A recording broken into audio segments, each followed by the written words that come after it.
Ko smo prevzeli vlado v juniju 2022, smo imeli ne samo težko delo zaradi posledic epidemije covid, ne samo zaradi tega, ker se je zgodila agresija na Ukrajino in energetska kriza in inflacija, ne samo zaradi najobsežnejših poplav, ampak predvsem zaradi tega, ker 20 let nihče v državi, še najmanj pa tisti, ki je imel 3 mandate v tem času, ni niti pričel, kaj šele izvedel, nobeno ključno spremembo, s katero bi lahko vrnili državo nazaj prebivalcem. Kaj pomeni prebivalcem? Pomeni to, da živimo v odprti družbi, demokratični, kjer lahko vsak pove, kar želi, tudi če se s tem vlada ne strinja, ko nad njim ne izvajamo nobenega policijskega terorja,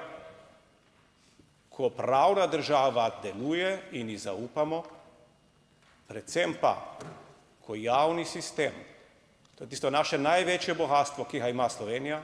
ko javni sistem deluje na način, da poskrbi tudi za najranljivejše in da lahko vsak od nas, vse generacije, vedo, da so na eni strani zaščitene in varne, na drugi strani pa da lahko razvijajo svoje potenciale do maksimuma. Vse to smo morali zagrabiti s prvim dnem tega mandata.